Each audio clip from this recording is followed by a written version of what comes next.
পশ্চিমবঙ্গে কলকাতায় কি অঘটন ঘটিল, সেই ঘটনায় সারা বিশ্ব কাঁপিয়ে দিল।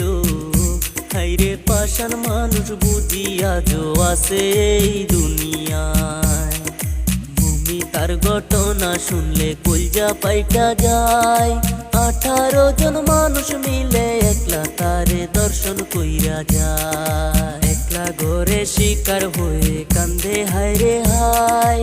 চিৎকার করে কান্না করলেও কান্না শোনার মতো কেহ নাই।